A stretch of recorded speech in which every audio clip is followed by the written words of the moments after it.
yang begitu kelas 1 SMP ataupun kelas 1 sanawiyah yang alim. Jarang. Beda dengan yang dulu. Paham? Kalau dulu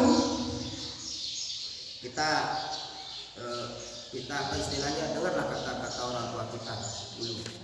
Kalau dulu orang misalnya nih, orang lagi ngaji, jangankan dia sekolah, ngaji di TPQ itu sudah belajar nahu, udah mutasarrif jidan dia pelajari, amsilah dia pelajari. Berarti kapan mereka belajar Quran? Mereka sudah hebat Qurannya. Jadi mereka pedalami kitabnya di TPQ itu. Ingat apa dulu? Kita belajar kitab fikih, mabadi, naul wadi. Kita banyak pelajari. Kalau sekarang nggak bisa sekarang. Jangankan mereka, kalian saja sudah ribet kita ajarkan kitab-kitab yang lain. Kenapa? Karena ada ilmu yang fondasi itu belum dia kuasai dari awal. Mana contohnya? Tajwid, terus ilmu Quran itu belum dikuasai. Jadi mau gurunya mengajarkan dia di TPQ itu nggak diajarkan, karena memang baca Quran belum bisa. Anak sekarang sanawiyah kelas 1 itu belum pandai. Kalau dulu ingat apa ya? Kenapa dulu itu kita cepat bisa? Karena tidak ada hari setiap malam itu kecuali kita terima hukuman dari guru kalau salah.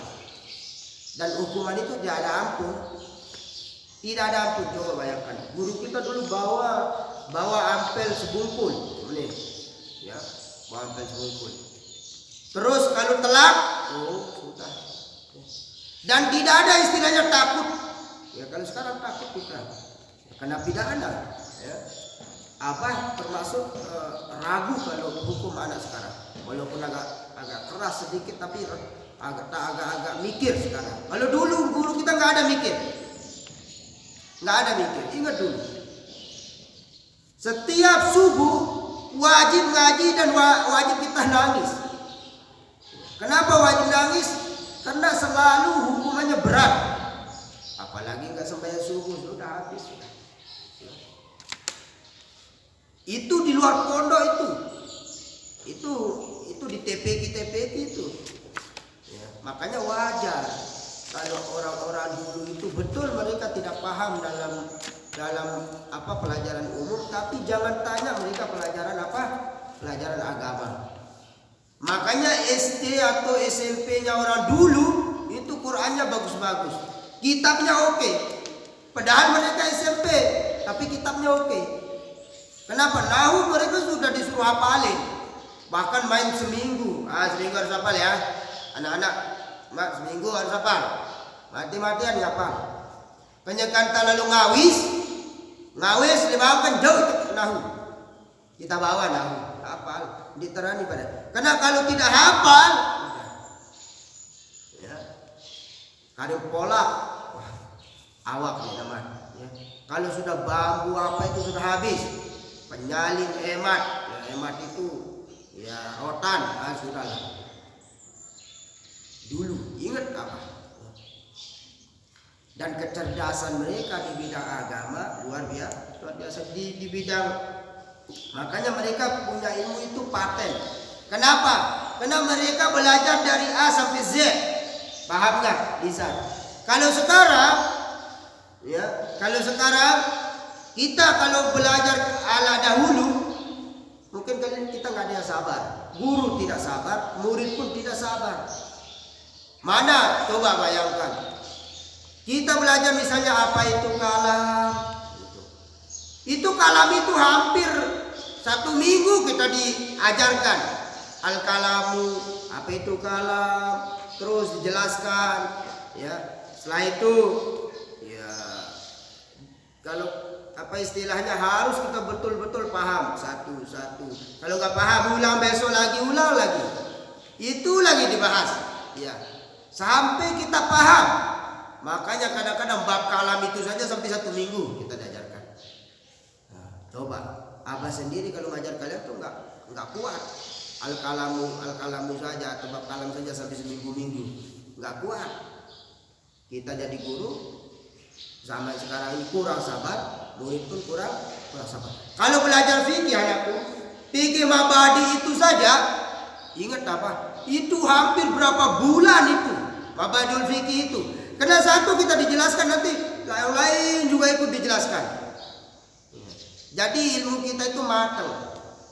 Ilmu orang-orang dulu itu matang dan sulit dirasakan sama anak-anak sekarang. Dan tidak ada ujian HP itu. Tidak ada cobaan-cobaan ada HP ini nggak ada. Jadi betul-betul ya. Jadi betul-betul. Nah, bagaimana sekarang cara kita kalau begitu apa?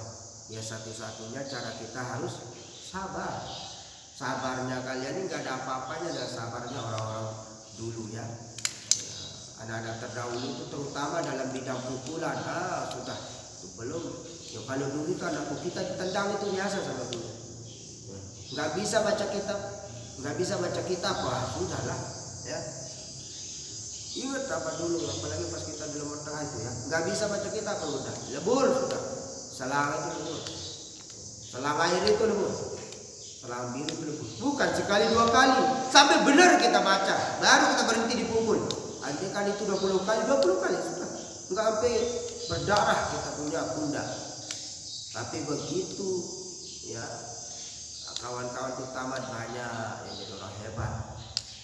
Dan itu kalau kita lakukan sekarang, darah sekolah, darah ngaji.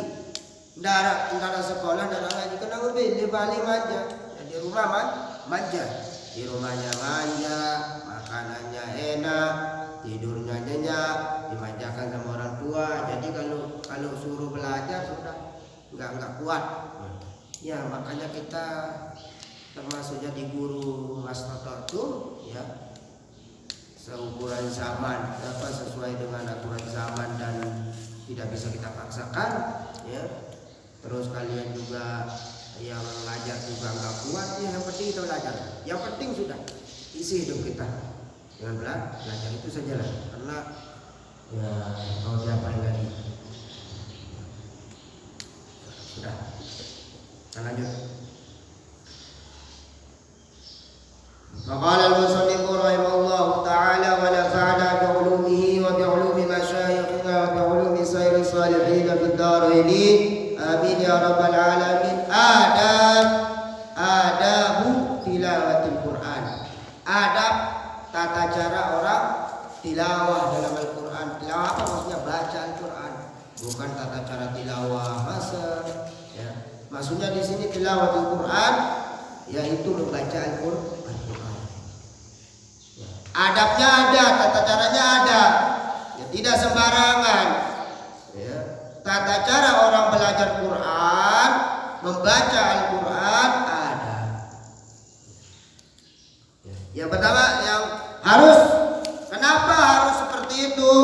Disebutkan dalam kitab ini ya, yustahabul wudu ya.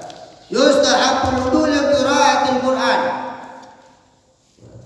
Ketika membaca Al-Quran disunnahkan dengan sangat ya.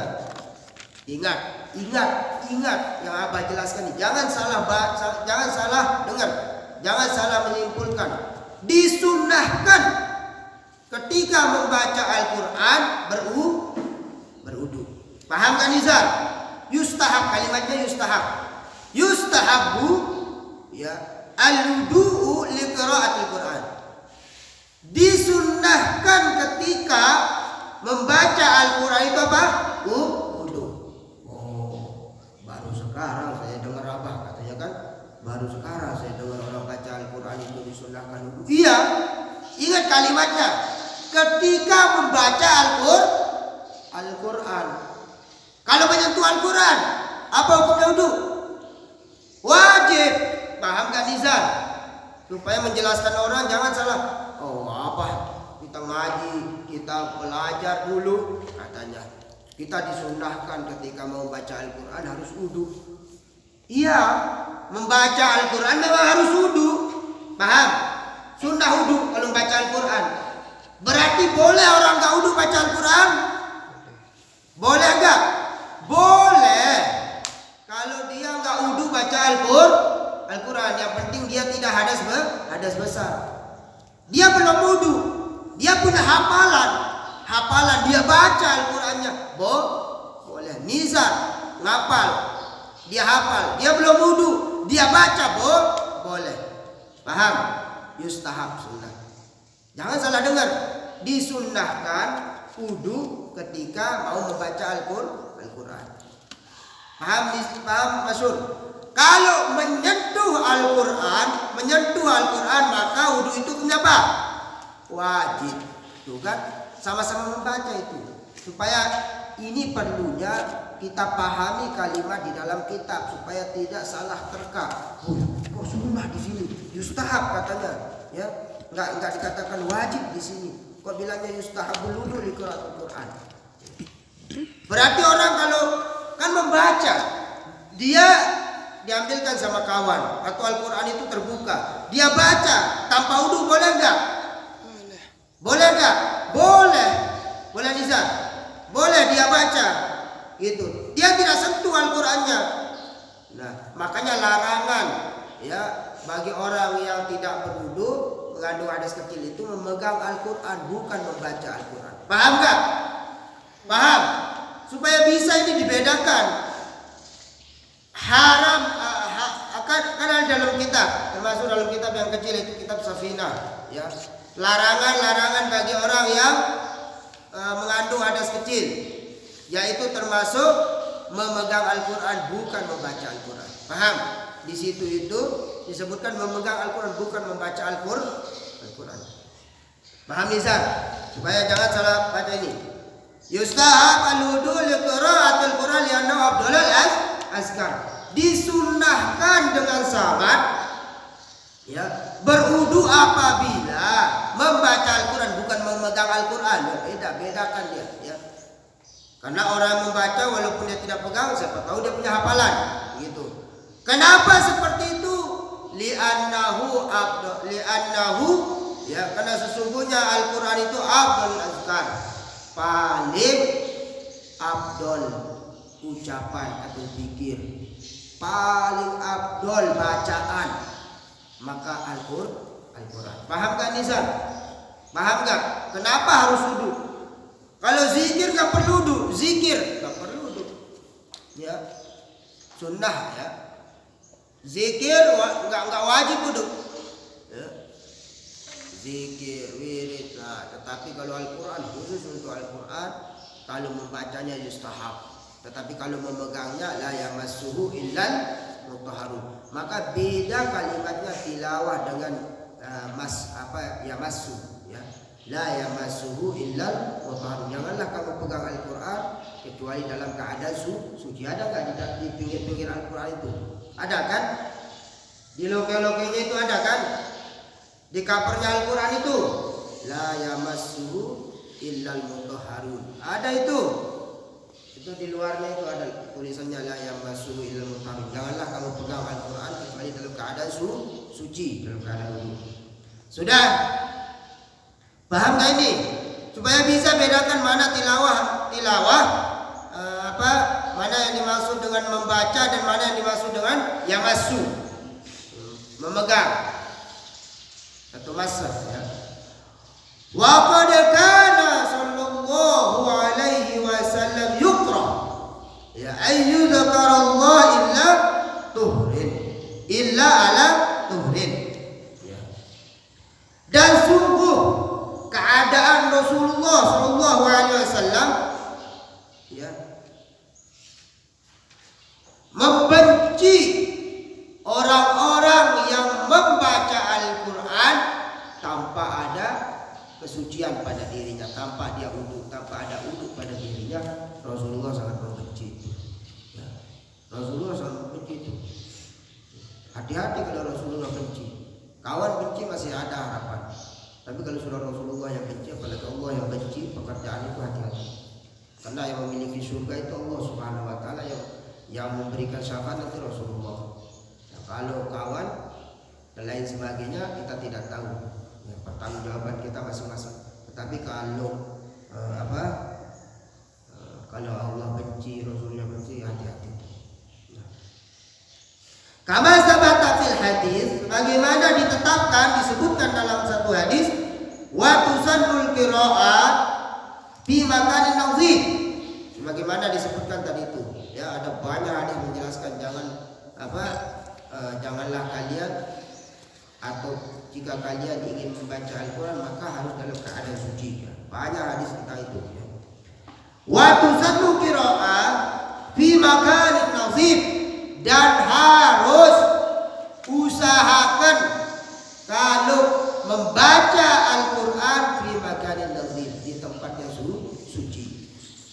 Wa afdalu al-masjid dan afdalnya itu di masjid tempat orang sujud dia di mushola juga tempat orang yang sujud tempat orang sholat. Paham enggak?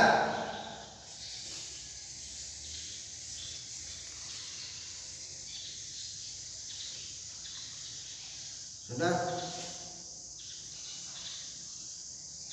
Wa quriya qaumul qira'ah fil hammam wa tariq. Nah, dan dibenci, sangat dibenci.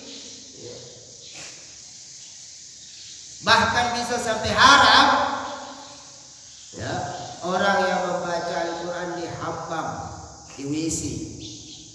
Ya, jadi haram, tidak boleh. Nah, kalau wat-tariq makruh saja kalau wat-tariq. Wat-tariq itu maksudnya membaca di tempat orang yang lalu lalang. Yang bukan menghafal ya, bukan menghafal. Kalau menghafal boleh saja, lagi naik motor menghafal boleh, lagi ulangi hafalan yang penting fokus keselamatan. Kadang-kadang baca ya. Baca selawat, baca ulangi hafalan sedikit. Itu boleh saja ya. Paham? Ya, tinggal sedikit. Wa yusallu ayyastaqa ta'ziman wa tathiran. Kemudian harus ditanamkan dalam jiwa kita takzim wa tathiran. Ya. Dan dalam hati yang bersih. Ya. Ataupun baju pakaian maksudnya juga ya, takzim yang tinggi wa tathiran dalam keadaan suci. Pakaian, suci tempat, suci hati, harus kita ta'zim baca Al-Quran itu ta'zim. Dan itu kalam Allah yang punya kalam. Kita sedang berbicara dengan Allah. Kita sedang berbicara dengan Allah. Maka harus ta'zim. Ini mungkin anak-anakku perbaiki sedikit ini ya. Mengapa Al-Quran itu terasa hampa pada diri kita walaupun kalian banyak hafalannya ya. Barangkali kurang ta'zim. Ini kan ada hafalan sampai sekian juz, maka ta'zimnya mungkin kurang. Coba perbaiki ta'zimnya, maka Allah kasih buahnya nanti, buah dari hafalannya itu. Ya, ini disebutkan dalam kitab. Ya. Coba ta'zimnya dinaikkan sedikit. Ya. Artinya diamalkan sedikit. Ini kadang-kadang asal-asal hafal buah Qurannya di mana-mana. Ya, ini banyak ini buah Qurannya di mana-mana. Dan sing hafal buang taruh Qurannya di mana, nggak ingat lagi. Terus setelah itu yang hafalnya sembarangan lagi, asal-asalan. Ya kadang-kadang di tempat yang lalu lalang orang, ataupun ada juga kan yang coret-coret Al-Qurannya itu. Tanda kasih tanda itu, tanda ini ya kasih tanda yang nggak masalah, tapi jangan sampai berlebihan ya. Tandanya sampai bola-balik Al-Qurannya dikasih tanda. Ya itu tuh buktinya itu. Di bola-balik itu sudah cukup aja satu tandanya, sudah dikasih tanda dicoret lagi namanya itu. Udah dia tulis namanya, dia coret lagi namanya. Ya Allah, belum di luar dalamnya itu nggak ada hormat itu. Makanya kalian sampai ngapal walaupun 20 juz ya.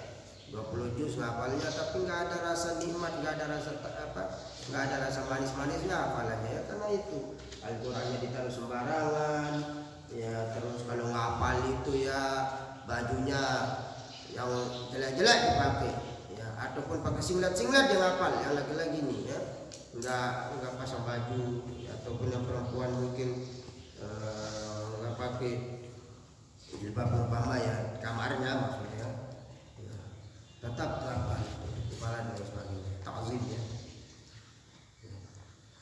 Wa qad Ibnu Majah an Ali radhiyallahu anhu mauqufan wal Bazzar bi sanad jayyid marfu'an in afahakum turkul lil Quran ya fatayyibuha wasbisiwak. Ya. Intinya ya, ini dari Sayyidina Ali radhiyallahu anhu diriwayatkan oleh Imam Ibnu Majah. Maka jika kita ya, salah satu ya, yang membuat kita akan paham ataupun mendapatkan manisnya Al-Quran itu dengan cara ta'zim, takriman atau ta'ziman, menghormati, menghargai, terus apa lagi, dan kemudian fatayyibuha bisiwak, harus mulut kita ini apa, sering-sering pakai siwak. Kalau enggak pakai siwak kayak sikat gigi. Ini milih apa ya? Baru selesai bawang, ya baru selesai apa istilahnya makan pak sengeru ya, daging dan sebagainya, langsung aja dia baca Al-Quran. Jangan dulu ya, sikat gigi dulu ya, siwak dulu ya, taziman maka ya. Nah itu salah satu